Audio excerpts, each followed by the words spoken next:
2, 1. Hi, I'm Adam DeVos, and I'm the founder of InternshipBuilder.com.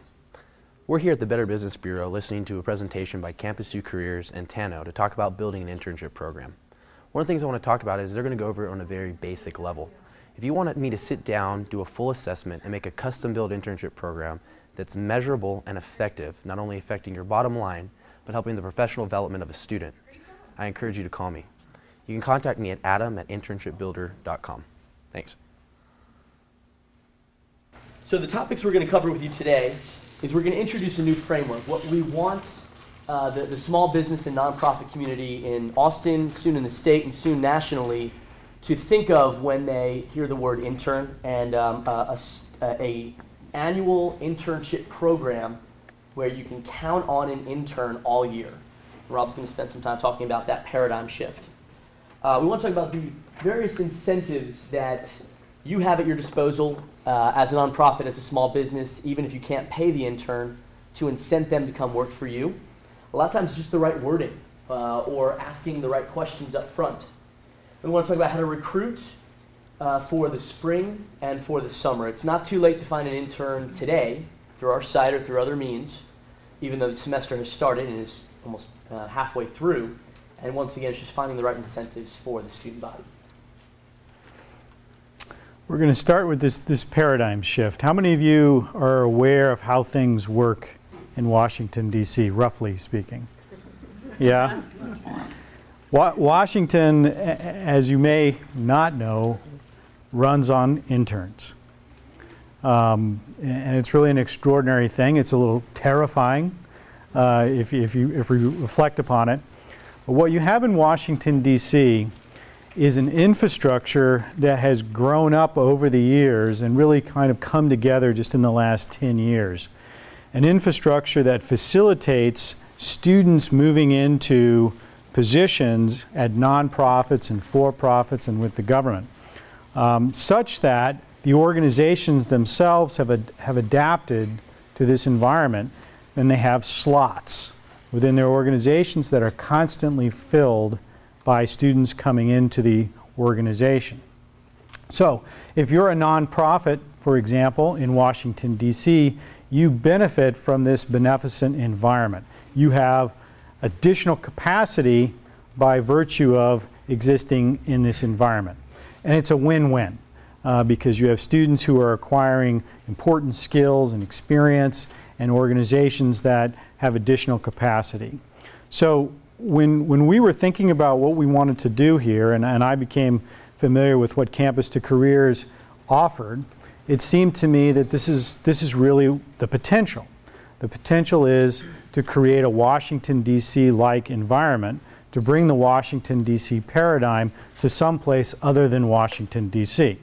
Now, the key thing is to have an infrastructure that facilitates the students moving into positions.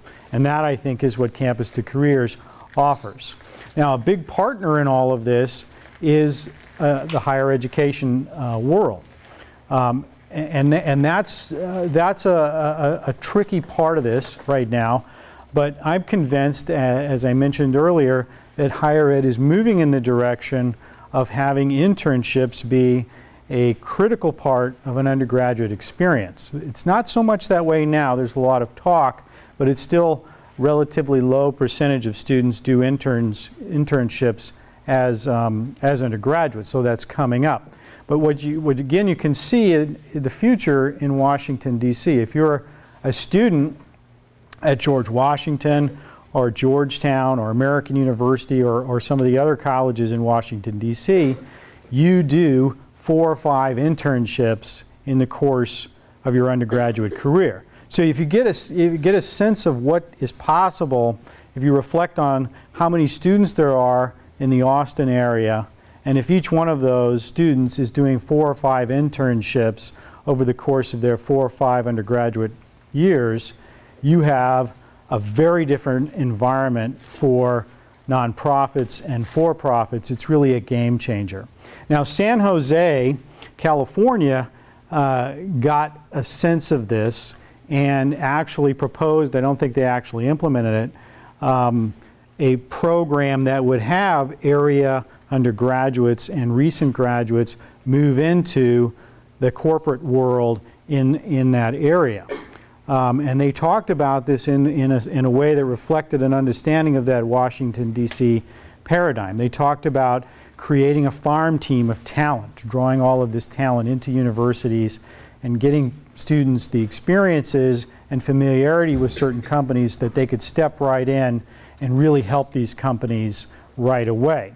So at least one place in the country has gotten a sense of what this could mean for the area economy, and I think that that's very forward-thinking and really what we're trying to facilitate today. So absolutely critical is the infrastructure which streamlines the sourcing and selection of interns such that you're able to facilitate this Washington, D.C. paradigm. And this is really a very ambitious undertaking, but I think there are many reasons why it's already succeeding and will succeed fully as time goes on. Washington, D.C., just to put a point on this, the infrastructure there took years to develop, and it's very organic. You've got universities, you've got the Washington Center, you've got my little consortium of schools.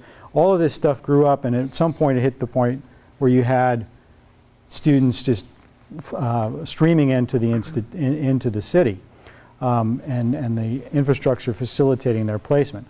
What we want to do is, in really one fell swoop, create that infrastructure and start to move our nonprofits and for-profits towards creating within their organization additional capacity.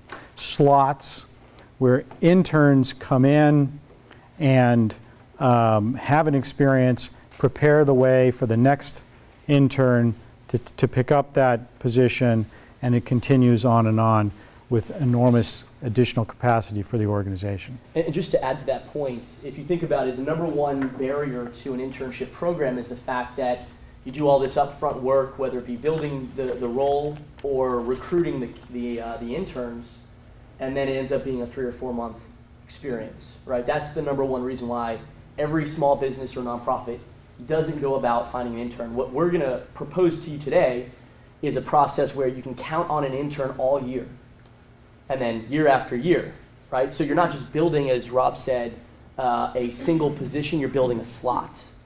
And the old intern can replace themselves with a new intern and transition that work to the new intern so that they're documenting everything that they're doing and handing it off and replacing themselves, hiring their replacement. And our next slide just gives you a definition so that we can all be on the same page as we start this. An internship is an academic experience. That's an important thing to keep in mind. It's not a job. It is an academic experience, and as a result, it's governed by university curricular processes because it's part of the curriculum.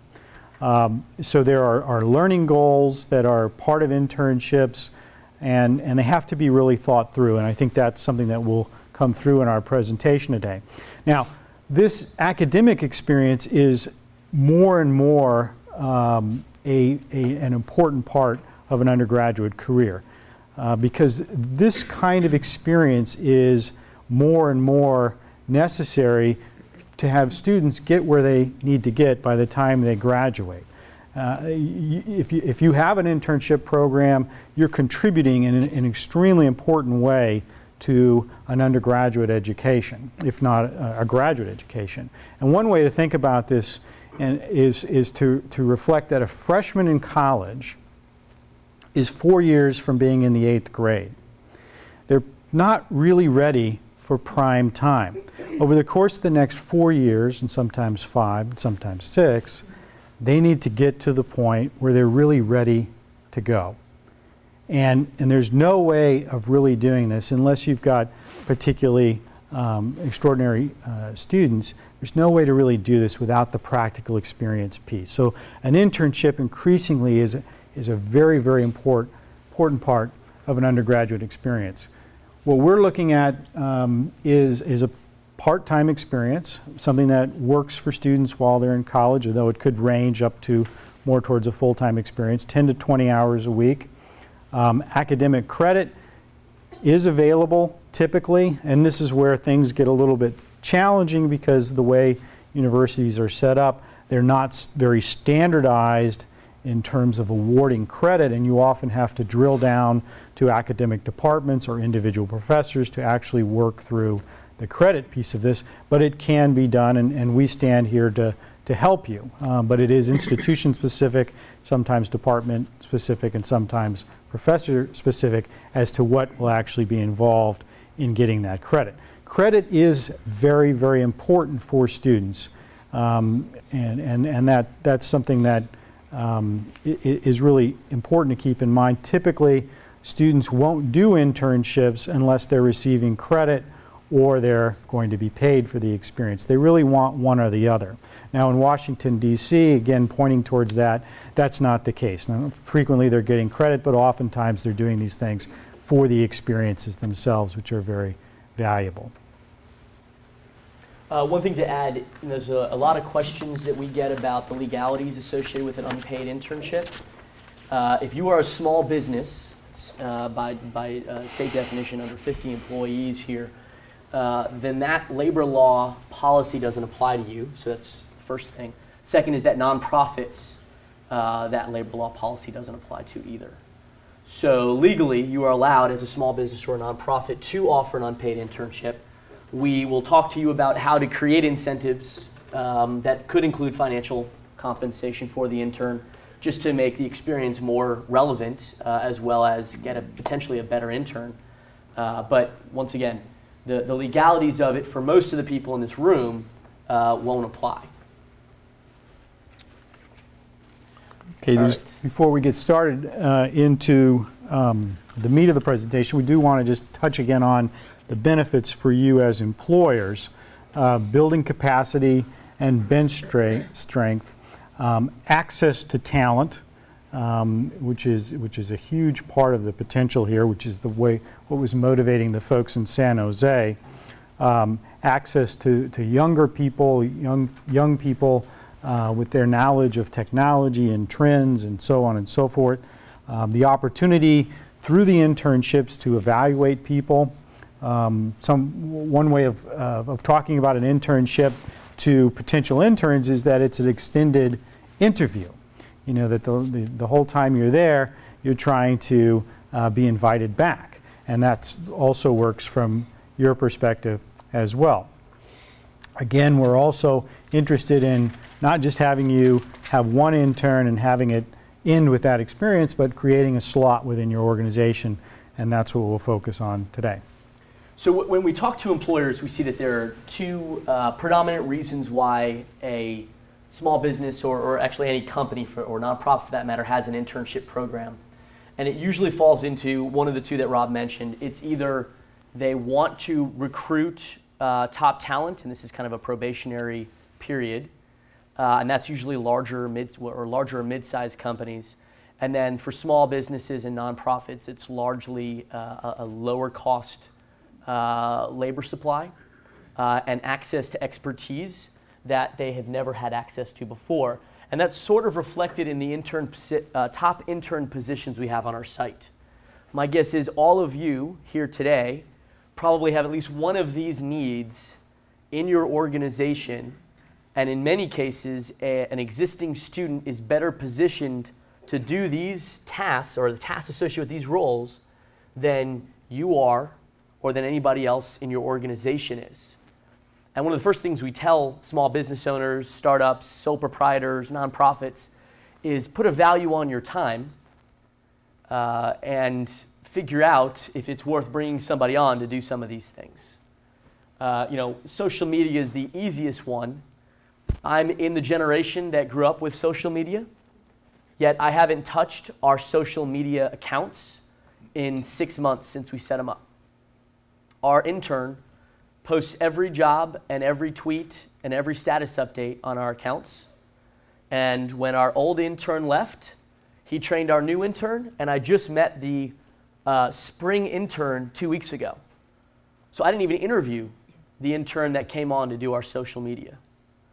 The first intern set up our accounts, designed our social media strategy, started doing the posting using a third-party tool, which is free, by the way, that he found, then posted the internship position for the spring intern on our site, interviewed them, hired them without anything more than just me looking at their resume, trained them, and made the transition of sending over all of the account information. And without even knowing it, the old intern graduated, the new intern started, and we had very little to do with that. That's the slot that we're talking about. We know that it's not a really good use of my time to be tweeting.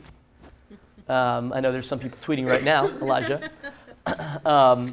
But the point is that we thought it would be best to put that role in the hands of someone who has the time, has the interest, and grew up even more so than I did on, on this technology. Online marketing, graphic design work. One of my favorite things that I tell small businesses and nonprofits is you could only dream of having the software and the resources that students have access to for free every day. Whether that's CAD software for graphic design work, whether that's LexisNexis for research, whether that's access to renowned professors that can give them guidance and advice. We help clients of ours on Campus 2 Careers get access to a professor named Mark Alpert. How many of you have read The Tipping Point? Anyone read The Tipping Point? So Mark Alpert is the maven in The Tipping Point. He's a UT professor. Every semester he tries to find between 5 and 10 local small businesses to do free market research for as part of the student's capstone project. This work would be worth $10,000 easily if it was provided by a local business. And instead, the students do all the market research and market validation. He meets with the business owners, understands your needs, and all of that project work we source through our site as well as helping you guys get interns. There is an incredible array of resources at your disposal, not only through student and intern talent, but just through the programs, professors, and resources available on campus. And that's one of the things we can help with. Students, 70% of students work part-time, whether that be an intern or at McDonald's to pay bills. And so I don't want you to think that you can't find someone who's willing to work even during a busy schedule and a busy semester, because sometimes they'll be even willing to do kind of sales or customer support and just pick up the phone and answer questions. We've got a number of some of our top interns on our site work full-time at Apple or Dell or other sales support where they get paid, and then will come and work for you for free for real internship experience versus the paid work that they're getting to do, some of the grunt work where they're paid to do. Okay, benefits for students. We talked a little bit about this. I wanted to hit these again. Once again, this kind of leads you to packaging the experience in a way that gives them the most incentives to come every day and work for you. First is workplace experience.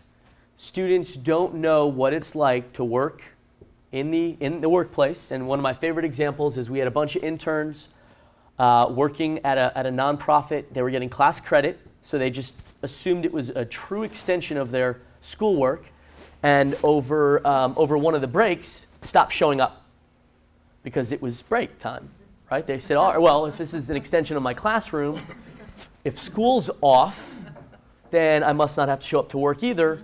And so, it's incredibly valuable for you to tell them what expectations are when they show up for their first day of a real job, of an internship, and to treat them like a real employee. Internships have proven to increase the starting salary of a student's starting salary, if it's relevant, 20%. All right, so in most industries, that's more money than you could pay an intern. Even one of the large employers can pay an intern for their work. So imagine a 20% increase because the work you're providing, the work you're giving them for free, maybe, is directly relevant to what they're going to get paid to do when they graduate. So that relates to resume builders, right? Actually giving them projects that they can do start to finish so that when they're in an interview, they don't talk about the grade they got, the class project they did, the fact that they were a student leader, right? All of which is important. It shows character, but it doesn't show competencies or skills. But saying, like the intern behind our video camera right now, that she was able to do a live stream video in front of the Better Business Bureau and with Tano and Campus 2 Careers. That resume builder is far more relevant than I took a videography class and I learned how to use the video camera. Obviously, class internship and or credit to graduate. And let me kind of talk to this a little bit because Rob alluded to it. Right now, there's no standard protocol for every school and every student to get class credit for their internship program. There's one criteria that applies across every program and every university, and that is it has to be meaningful, significant work. All right? Some schools are a little more proactive. Concordia, for example, any job on our site, Campus 2 Careers, automatically gets class credit at Concordia. Why? The president in Concordia recently said every student needs to have an internship to graduate. It's a huge statement. It's one that future presidents will be making, we know, as Rob alluded to. And so in order to substantiate that, now every job that comes to our site, and we do the validation with you guys that it's a legitimate internship, will automatically qualify. UT has an online course that liberal arts majors can apply to, get internship credit, and they are effectively submitting a weekly diary of what they're doing. But in most cases, what you're going to have to do is sit with the student, understand if they want or even need class credit, and then they go back to their professors or to their career center, and they go through the process of applying. Most schools, it's a simple form that they fill out with you providing a job description, and they submit it as long as it's in that window of time to get class credit. For the summer months, that process can happen today through end of May. So for those of you that are looking for an internship that will be credit-bearing, you're going to want to focus on the summer and build a program that, once again, meets the qualifications for that student. For those of you looking for someone to start tomorrow, you're probably going to have to provide some other incentives, like some financial ones, obviously resume builder, and then just a really fun place to work. Every time you can say to an intern or to a student, you will own this process or this project start to finish, you can market it on your resume as such. This is a great place to work. It ties into social entrepreneurship. It ties into a good cause. Those are incentives enough in many cases. We did a 13 campus survey. The number one place Gen Y, which is the generation we're talking about, wants to work is a nonprofit. Let me repeat that. It's not Dell. It's not the large employers. It's the organizations where they know they're going to be able to give back and at the end of it, not only have a good resume builder, but a good experience and feel like they've made a difference. Now, the one challenge with that is you're going to have to find that student that's interested in your cause, and we can do that through our site, and we'll talk more about that in a second. But that's the play for your nonprofits that you need to focus on. Finding a student that's passionate about the problem you're trying to solve in the community. And then, like I said, increase in starting salary, faster ramp up when you get ready, when they get ready to graduate. All right, so an intern or an internship program is not for everyone. All right, you have to invest the time. Doesn't mean you have to invest money per se, but an internship program is not free. Doesn't cost any.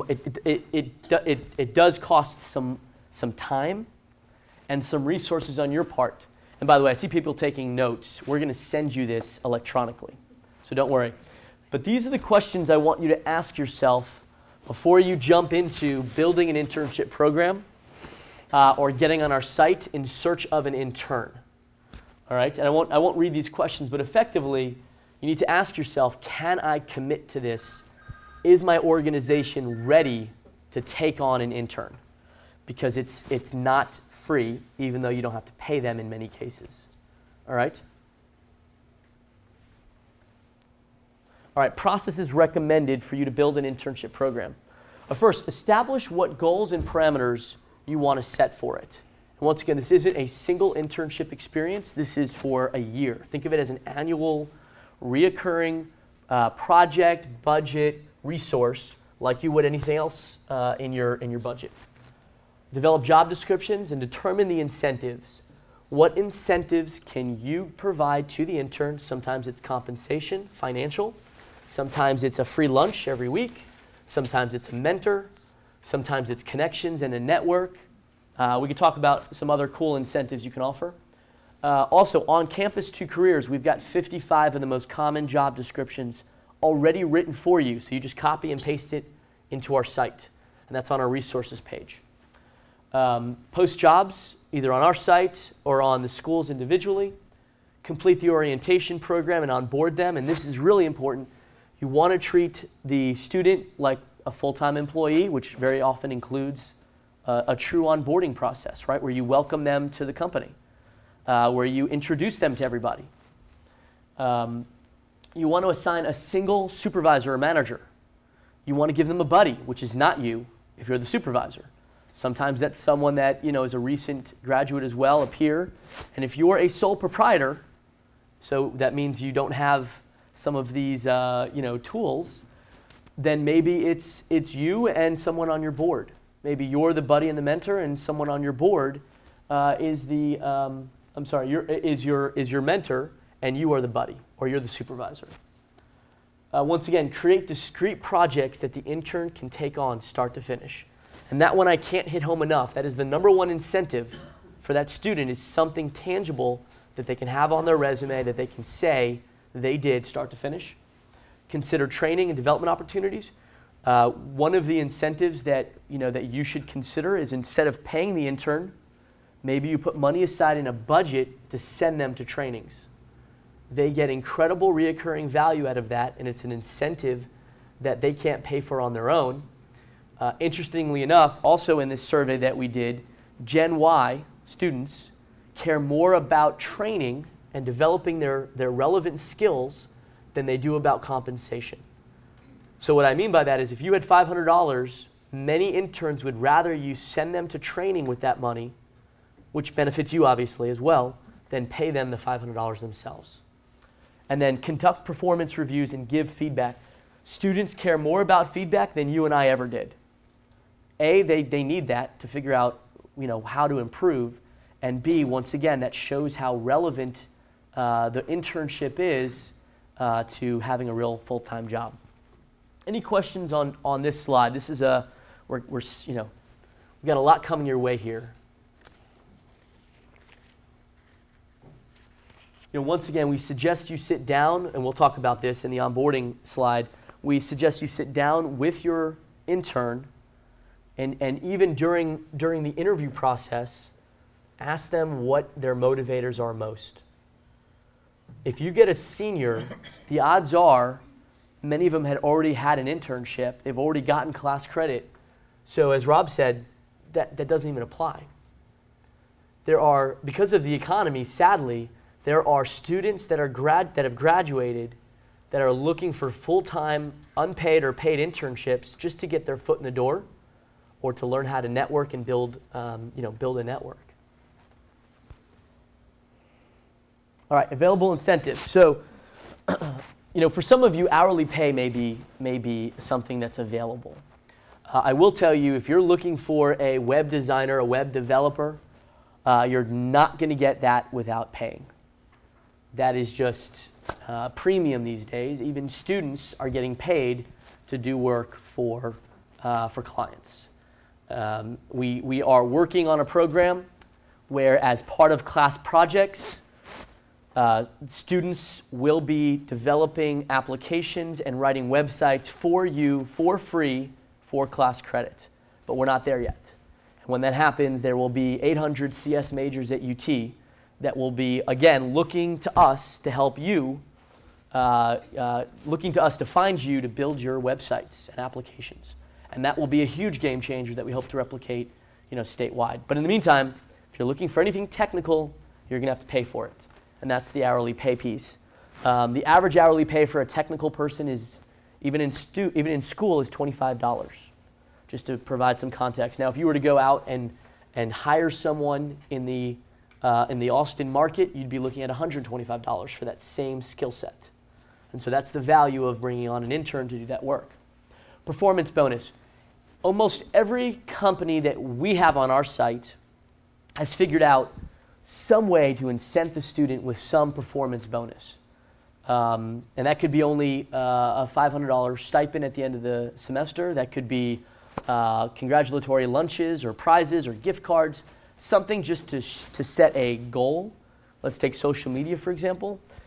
Build our Facebook page and get us 500 followers, and we're going to take you out to lunch. We're going to do something fun. We're going to celebrate. We're going to have some kind of party, something to incent them in a financial or congratulatory way, because you guys were there at one point and you remember what it's like to be congratulated and to have a goal. And it relates directly to what they're going to do when they graduate. Commissions.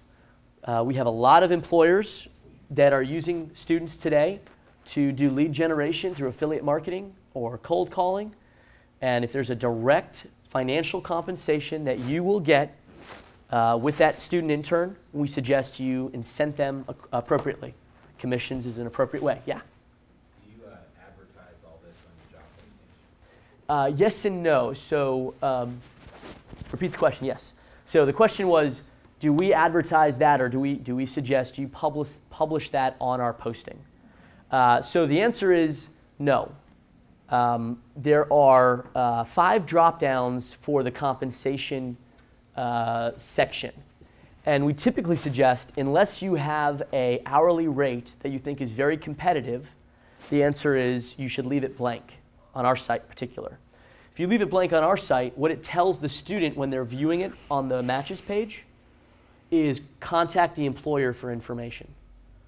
In our opinion, suggesting that they contact you allows you to build a compensation plan that meets their incentives and motivators. So you don't say unpaid?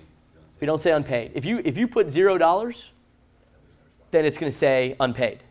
It's going to say pay $0. We don't believe any internship is worth $0. And so we typically suggest you leave it blank, and that tells the student to contact you, and then you guys can negotiate something that works. I mean, like I said, it may be commission, it may be a performance bonus, it may be hourly pay. Any of these are a form of compensation. Maybe not a traditional form of compensation, but of financial value to the student. As I said alone, experience in an internship relevant to the student's career goals is worth 20% increase in starting salary. I promise you that is more than almost anybody will pay, even at the large employers, for that work, minus programming skills. And so that's why we suggest you don't highlight that unless you know it's going to be competitive. And right, that's how almost every job posting in the world is, right? It's COE, competitive based on experience. And so effectively, by not posting that, you're saying the same thing, COE. The pay will be competitive based on your experience. Class credit, again, you're going to have to work with the student to either complete a form or write the job description or build the task that will allow them to get class credit. References, connections, networking. Very often the fact that this student will be out there representing your brand in the community will lead them to a job. You can't quid pro quo, which means, you do this, we'll give you a job, or we will help you find a job. But 80% of jobs are filled through networking, right? I'm one of the founders of a job board, so for me to say that job boards aren't the best way to get a job, means that it's got to be true, right? 80% is through networking. Students' connections are largely on campus. So the value of drafting and using your network to get a job is huge. Mentoring, professional development, once again, like I said, training, sending them to training, unique experiences, and then, like I said, unique perks. Maybe that's a party. Maybe that's a trip, to go to a conference. Whatever it is, I promise you have something to offer them that you've never thought of, that they've never had access to, and you can package it in a way that will be very enticing to them. One thing to keep in mind, and this is probably difficult to work into a conversation with an intern or intern prospect about why they want to do this or why they want to do this with you, is the kind of development that will take place in an internship, which students are really in great need of. And a big part of that is the development of all of these soft skills that you have as adults that you probably don't know how you got. A lot of students don't have these skills, and they don't know it. They don't know what they don't know. I mean, just the sorts of skills like being able to read people, being able to say appropriate things at appropriate moments. And this is it may take a leap of faith to realize how little, in many cases, students have in the terms of developing these kinds of skills. I once had an intern in my Washington program who was interning with the Navy JAG Corps and had a difficult time with a supervisor. And one day, I don't know why, the supervisor asked the student, "What do you think of me?" Probably the supervisor was sensing there was some tension. And the student said, "You remind me of a blood-sucking vampire who's sucking the life out of me." Now, that was not the right thing to say. But that gives you a sense that students don't necessarily have those kinds of skills, and they don't know it. So this is just something to keep in mind, that you really are potentially going to do something very beneficial to the student. You may not be able to bring that into the conversation. I'll give you a slightly more positive example. We have an intern that is actually rewriting our marketing pages. So in 3 weeks, when you go to our marketing pages, you will see something completely different. We have a performance bonus that we've put in place with him instead of paying hourly rate, which is more or less a project fee. And the other day, he made an introduction for us to another client he has. And he introduced me as his mentor. Now, he never officially asked me to be his mentor. We never, agreed to that. But that just goes to show you how he, what he thinks of the role of supervisor and intern, and the value that I put into the relationship. And our fall intern graduated. Went to go work for a company, and 3 weeks ago called me with a dilemma that when I was his age, I would have never been able to solve. And we worked through it, and to this day, he couldn't go to his parents, he couldn't go to his friends. I mean, there was no one else he could go to, and that made all the free work he did for us, priceless, worth it. And sometimes you don't even have to say, "I want to be your mentor." It just happens. And that's one of the values of the program. Okay. Sourcing and selection. We are not the only game in town, so I don't want to force you guys to use Campus 2 Careers. There are a lot of benefits to using our site, but Monster, Craigslist, the current applications or job boards out there are just not effective, unfortunately, which is why we exist. Schools have their own job boards. We typically get a higher placement rate and have more success than each individual school. Plus, the fact that we aggregate students from across all universities in this given market is kind of the number one incentive. But the biggest incentive is that we will match you with the student. You will actually be able to build what we call a careers page or a profile on our site so that you could stand out to the student, so that they can look at your profile and say, "Wow, this is a cool company, even though I've never heard of them. Wow, this is a great nonprofit with a great social cause, even though I've never heard of them." And you get to build a brand in our community to recruit students.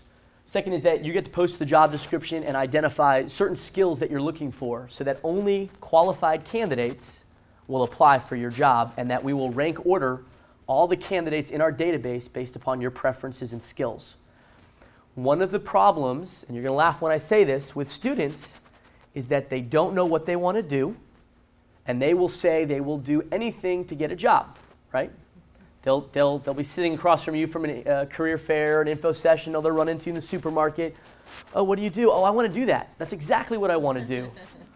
Right? And so the preference questions weed out the people because they ask questions that will move them towards working for a suit and tie financial services firm, or a jeans and flip-flop technology company, or a nonprofit that is really caring much more about community activities.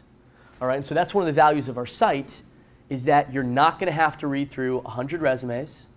You're going to read through maybe 10 or 20, and those will be hand-picked or matched for you to save you time. The students, meanwhile, see you if you see them, and they see you as a top match and someone that's a company or organization that they should consider.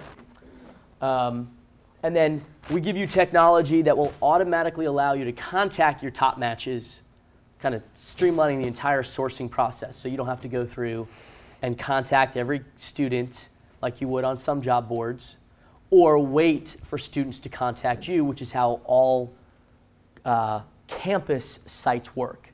So what would happen is if you went to any other student job board in the state, you'd post your 8.5 by 11 job description and wait. It could take 2 days, it could take 3 weeks, it could take 6 months for someone to say, oh, that's a great job, I want to contact that company or that organization. Instead, you post the job, you go to the matches page, automatically contact the top candidates, and our best hire was in 6 hours. We had a startup in Austin hire a McCoy MBA graduate in 6 hours. It's possible with our technology. School's website, you register with the school. There are at least 12 different school job boards, individual school job boards in Austin or in Central Texas. You post the job description, and then you wait for candidates to send you their resume. Like I said, you either get hundreds or you get none, just depending on how much luck you have. All right, so I wanted to show you a few quick screenshots just so you can kind of get your hands on the site in advance and head around what we're doing. This is Spiceworks. It's one of our clients. They actually are one of the fastest growing IT companies in Austin. I don't know if you've ever heard of them. But what they have is a video up. They actually have their logo. They've got a description, links to various pages. They actually have a TV channel with streaming video about what it's like to work there and some of their clients. It's a cool place to work. It's a place that, 51 to 250 employees, so it's a mid-sized company in Austin. And then, they'll actually be able to answer 5 preference questions about the culture of the company. They'll be able to provide additional information. We actually ask you 4 questions that we know every student's going to want you to answer. What it's like to work at your company, what are your company perks, stuff like that. And then you can attach everything, anything you want. You can attach press release. You can attach onboarding information. You can attach benefits information. You can attach pictures of your community activities. And that builds your company profile. It allows you to stand out beyond, your 8.5 by 11 job description with the 2-paragraph or 1-paragraph description of who you are. Then on the job post, just like any job post, you enter in basic information. What's the pay, if any? Who's hiring? What's the job title? And then we've got a few really cool features that save you the time and it does all the matching. And that is, we put in filters. So if you only want to see a student from UT, you won't see students from anywhere else. If you want to see an engineering major, you won't see anybody else. They won't see you. If you want a student who is only looking for a job in a certain zip code or from a certain area, like all schools in Austin area, then you put these filters in. They don't see you unless they meet the filters. You don't see them, so you will get no unqualified candidates. And when you go and you contact the top matches, all of them are qualified. All of them are meet your filters. Most small businesses and nonprofits don't put filters in, except if, let's say, they're looking for a CS major, someone to do programming, they'll put CS engineering, et cetera. If you're looking for a marketing intern, you may want to put advertising, marketing, general business, stuff like that, just to narrow the field down so you're not wasting your time. I always suggest for nonprofits and small businesses that you give liberal arts majors a shot. All right? That was most of us. I'll share with you a staggering statistic. 50% of students graduate with a liberal arts degree. 6% of companies go to campus to recruit a liberal arts major. Huge mismatch, right? That's why last year, only 22% of students that graduated from college from four-year institutions across the country had a job by June. So we talk about unemployment, right?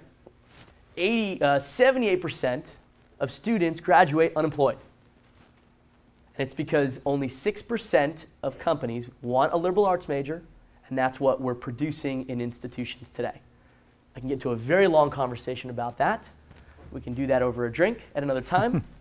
But ultimately, I suggest that unless you're looking for someone very specific, check the liberal arts box, or don't check anyone at all, because that's where you as a nonprofit or as a small business that can't pay are going to be able to find someone 95% of the time, right? Because that's just huge numbers of people that need this on their resume in order to get a job. It's that simple. The difference between the 22% that got a job and the 78% that didn't, I bet is 90% the internship experiences that they had. And that's unfortunate, but that's the problem we're facing today. So that's how you can put in filters to find the candidates specifically that you're looking for in the skill sets. Then in the skills table, we ask you to choose 10 of 25 skills so that if someone says they're all analytical and no technical, and you need someone technical, you're not going to even find that candidate. Right? This is like the UT paper called us the love child of monster and eHarmony. Right? Because we will match you with maybe not the girl you're going to marry or the guy you're going to marry, but at least worth the first date, right? Which is what we call the interview in the job space. And then 5 more preference questions that are about the work environment. So the first 5 questions on the company profile were about your culture. The next 5 are about the job environment. All right, this is what the page ultimately looks like when you get to the matching. We will rank order all the students in our database based upon your criteria. The automatic match message, which is at the bottom of the job post, will automatically send a message to the top 10 to 50 candidates. You'll get a little "you've been contacted" or "they contacted you" icon, and that means that you're in discussion with them. And you will literally scroll through and have as many. We will only display the top 500 candidates for you. Sorry, 500 is probably enough. Probably only 10.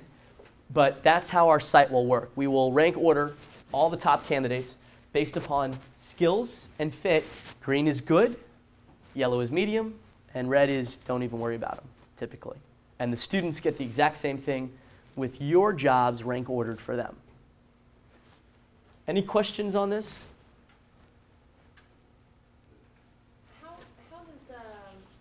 Is there a way to connect to maybe the business or organization's Facebook page through that? Repeat the question one more time, sorry. Is there a way for students to connect through the businesses and the organizations on the Campus 2 Careers site through the Facebook? Is there a Yes. So the question is there a way to put up your Facebook and other social media information on our site? Is that it? Okay, let me show you a quick thing on your careers page. So this is your careers page. You could put any links you want here. You could put Facebook, Twitter, your website. In fact, you can even put, let's say you have a job post already on your site, or where they have to apply. You can put that in there, or you can put that in the job description. There are places where you can direct them to your social media. This is what happens when you find an intern or a candidate that you want to dive deeper into. This is one of our interns from last year. And there's a video, a picture of them. Why they're so excited to use our site, students, is 2 things, right? 3 things. 1 is it takes the guesswork out for them. 2 is that it's jobs they've never had access to before. 3rd is how frustrating is it for a student who lives in a digital age to still be submitting paper-based resumes. They spend, half of their free time on Facebook, and then they're expected to try and figure out how to put, you know, all their information into an 8.5 by resume. I mean, it just doesn't make any sense in today's day and age, right? So the student, for the first time, gets to build their own profile, their own virtual resume, and gets to stand out, put up a video of themselves, attach, you know, class projects, and also answers questions and identifies the skills that they possess to be matched with your requirements. We're going to run through the remaining slides fairly quickly and leave a little time for questions. Onboarding checklist. Again, Nathan's going to send this to you. Let me just highlight one of these, which is to set expectations and discuss interest, and that's really getting to the core of setting this up so that this is a win-win for you and for the intern.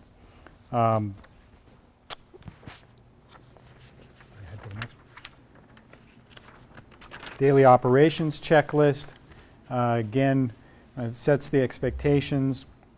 Help the students understand the bigger picture, put their projects in context. Let's go ahead and just move through these fairly quickly. End of program checklist. Again, I think there's a lot of good information on these slides. We're not going to spend a whole lot of time on them.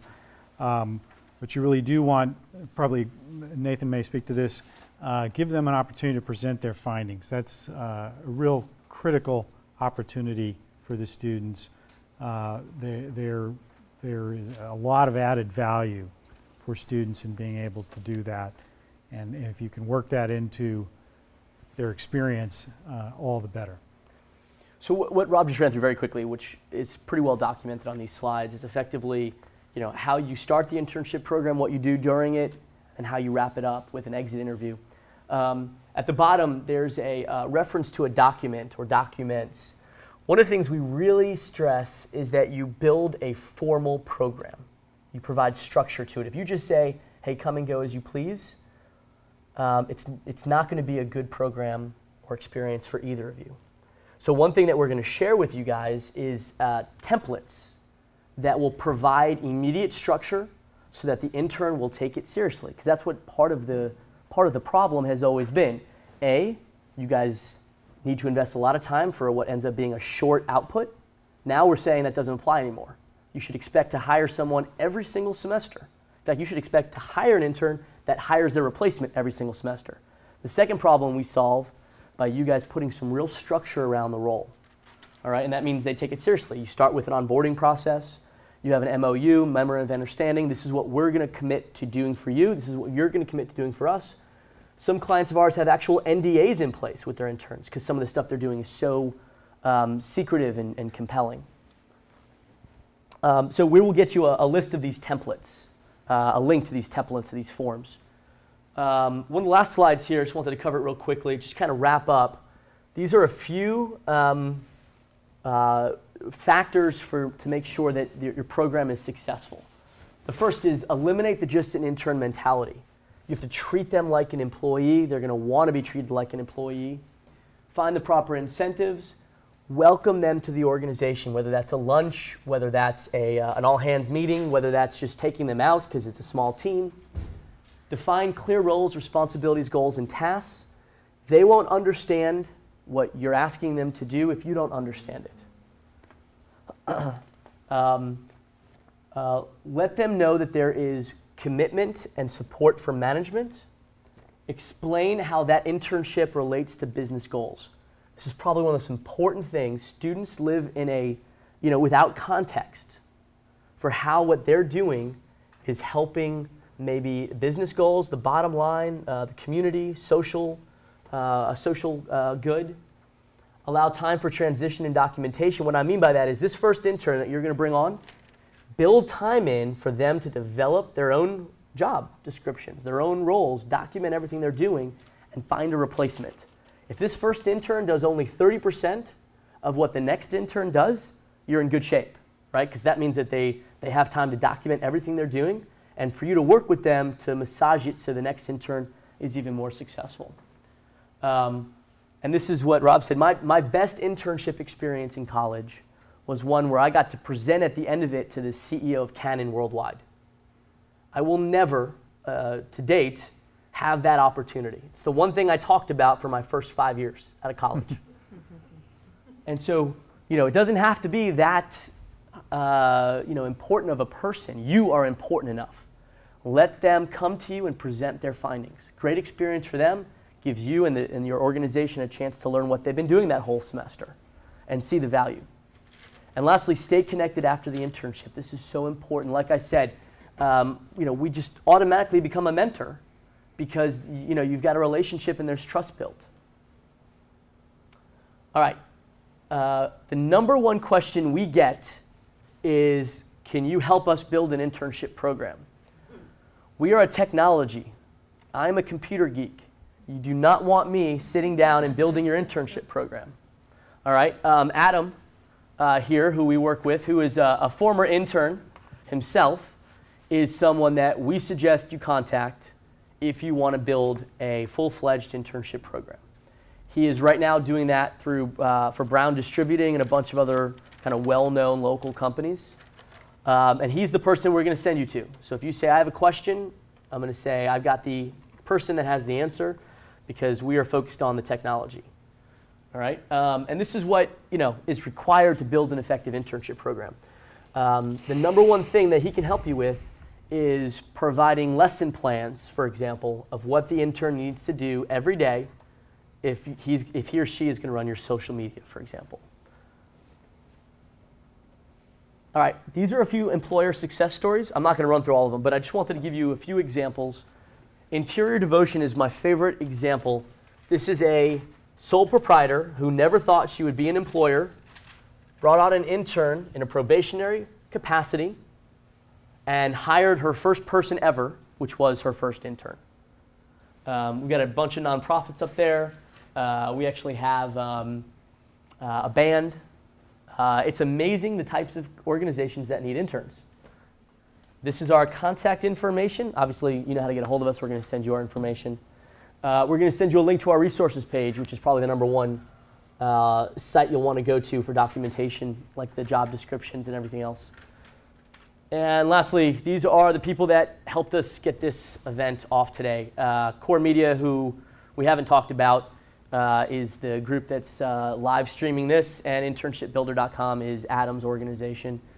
I want to thank the Better Business Bureau for hosting us, Rob for coming out. And I want to share kind of an advanced information about something we're going to attempt to launch here.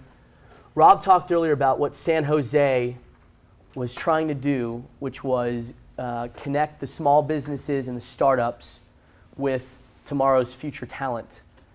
If all goes as planned, in March, we're going to roll out something called Intern in Austin. It will be the nation's first citywide internship program for small businesses and nonprofits exclusively. It's going to be a program that we are co-hosting with TANO, the Better Business Bureau, in addition to the mayor's office and all schools.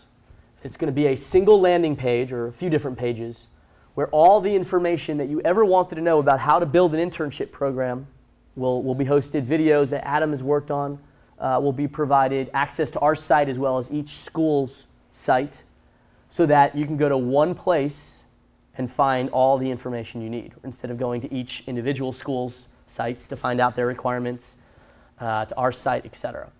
And the mayor has made it clear that he thinks one of the largest untapped resources for a city our size, right, 120,000 students in Central Texas, and one of the fastest, most vibrant small business community, is connecting these two resources. And so that's something that we're going to work with the mayors and the chambers and other organizations to create, so that you have all the information we're presenting plus a lot more at your disposal starting in March. And the reason why we're starting it in March, April timeframe, is because career fairs will have ended. 90% of students looking for an internship will have not found one through the traditional on-campus activities. They will be desperate. They will be frightened by what their career prospects are. And you will be able to come in as the knight in shining armor and give these students a great opportunity. And that's the purpose of that program. Are you going to Yes, well, we will send you this link as well as other links to documentation. And when the Internship in Austin program launches, we will send everyone links to that as well. It's going to be an extension of our site just for Austin. Right now we're in 3 cities, Austin, San Antonio, and Houston. And the material that we're going to be putting up on that site with other organizations will be specific to the Austin community. I think we're about 5 minutes over time, so we'll stick around and answer questions that you have. If anybody needs to leave, please feel free to do so. Thank you very much for coming out this afternoon.